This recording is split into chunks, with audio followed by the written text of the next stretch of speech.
What up, gardy people? Thought I'd show you the entire process of, well, my entire process of how I callus cuttings. Although I already started the process by taking this cutting from a tree that I found at work in a county yard. So I already got the cutting, but what I'm gonna do actually is make it 3, and then this would be considered a mid-cut. So I'm gonna try to root this mid-cut. And I already kind of started taking these leaves off. Well, they fell off on their own because it's been sitting for about a day in my garage. So it's a little wilted, but still good. So you want to take your clean pruners. You can use rubbing alcohol or what do you call it? Hydrogen peroxide to clean them. And you just want to slowly and carefully lock them off. Just like this.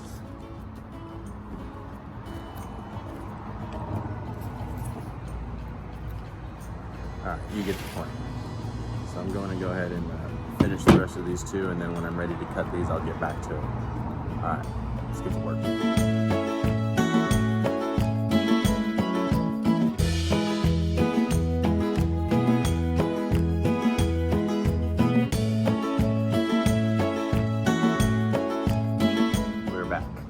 We got our cutting trimmed up of all the leaves. As you can see, well, not all the leaves. I like to leave a few. So you can tell if they're still growing or not. If the cutting's still growing, well, that's how I can tell. It helps me. But it also allows for it to get some nutrients from the sun. So, like I said before, I already step 1. Removed it from the original tree. I did it with a hacksaw. I actually still have my hacksaw here. And I have my pruners here. Sure, we have all our tools ready. So I'm going to show you the difference between cutting it with pruners and cutting it with a hacksaw. Although these are a little small. I recommend larger cuttings, like this one. Well, not larger, but a larger sized cutting with the hacksaw, because you'll get fraying, which you might be able to see here when I cut this one with pruners. Well, that cut really clean, so it's gonna bleed a little bit, just like from the cutting from the original tree. This is good though, because it's been sitting out for about a day, so the fact that it's still plump, although it's a little soft, I might soak these overnight actually.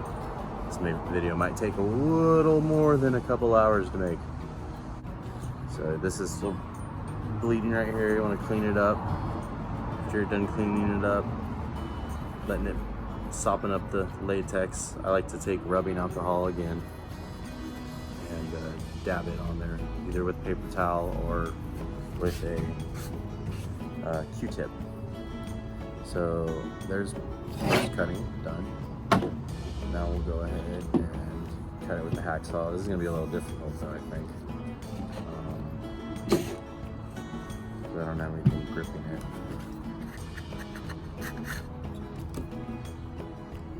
But the hacksaw, you need to do about the same thing. You want to be straight. Let's see if I can get that. That's right.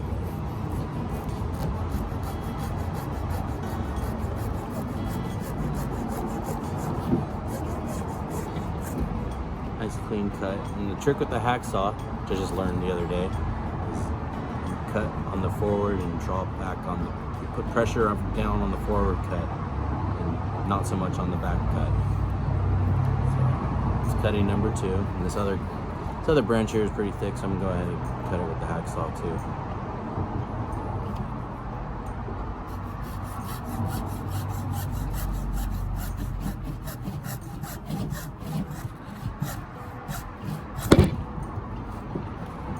Cutting number 3. So we're going to clean our blade up. Keep it clean as we go. Clean as we go. That way we don't have a giant mess to clean up when we're all done. And we got these all clean up here. Let me get a new paper towel.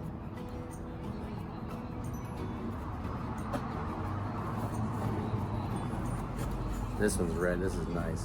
So here, as you can see, it's pretty clean. I'm just gonna go ahead and wrap this one as is. I'm not gonna recut it. So when it comes to wrapping, you're gonna take your plastic wrap. Go ahead and just pull a strip out. Well, this has been dry for a few days on the bottom, so you don't have to worry about it. But when you first cut it and clean it, you want to let it dry. So I like to let it sit out, not in direct sunlight, but like in a shadier area to let it dry out a little bit. But like I said, this has been out for a day, so it's dry. So we're just gonna go ahead and wrap it. Some people will use the rooting agent, and I'll do another video on another time on how to callus with rooting agents, but this is just the most common way that I do it. It's the quickest and easiest way. So we'll wrap it on there nice and tight. You don't want to let any moisture in. And squeeze it on there. So you can see this one's kind of sunken in a little bit. It's not necessarily not gonna be a successful callus, but that's what you kind of don't want. So before I go ahead and wrap these ones and clean these, this one's actually good. This one here, I'm gonna go ahead and actually soak this one, because if you can see, that's pretty wrinkled and sucked in. So this one I'm gonna go ahead and soak, so I'll save that for another time. But these two, this one here and this one here, seem pretty good. So I'm gonna go grab my cleaning agent real quick and clean them, and then we'll get them wrapped. All right, like I said, should have had your tools and stuff ready. Got my rubbing alcohol. So get a nice clean paper towel. Actually, this one's pretty clean right here. Try to conserve. Get your rubbing alcohol.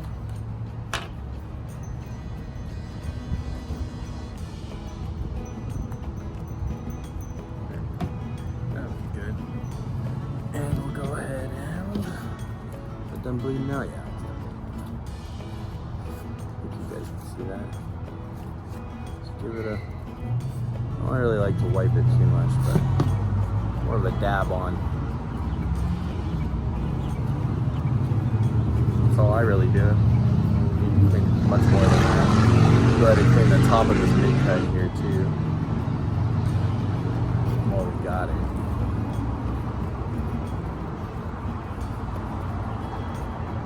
Just helps prevent disease. And actually, this I might go ahead and. Yeah, I'm gonna leave these. Or maybe I'll put a piece of tape, just like I'm gonna put a piece of tape on here because it's coming off. So, let me grab that. Regular electrical tape. I just bulked up on it. This piece is a little one right here. Just to hold that saran wrap in.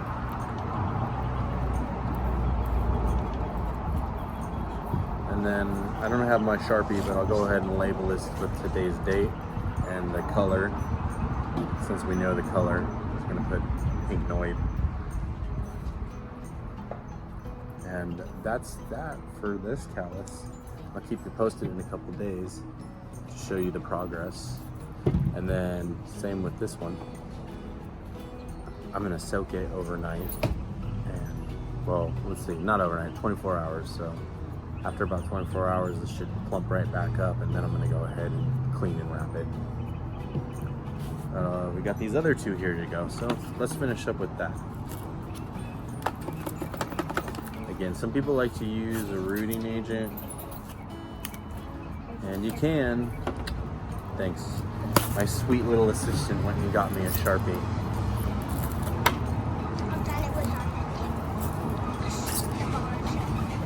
Thank you very much, dear.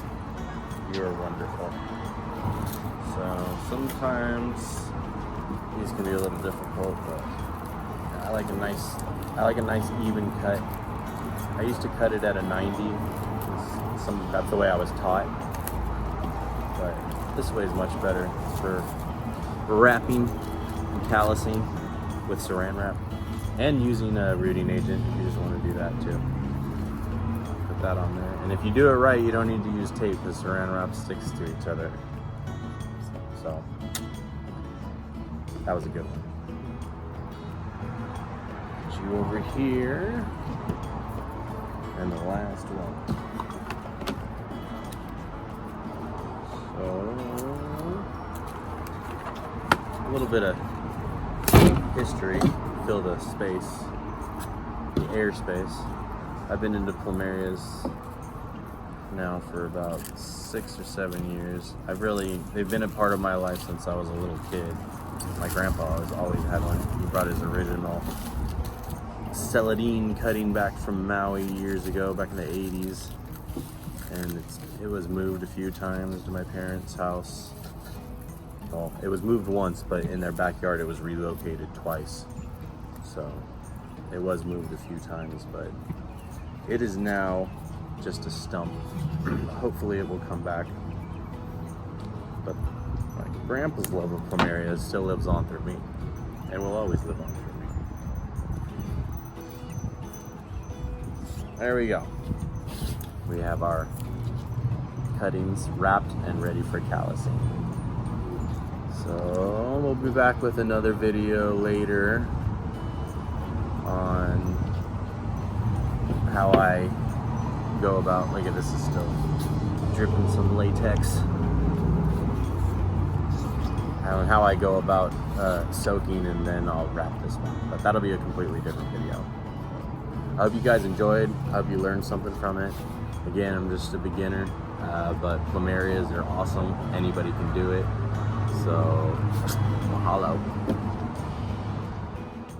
What up, Gardy people? If you felt like this video was helpful or informative, or you just liked it, click that subscribe, follow, and like button.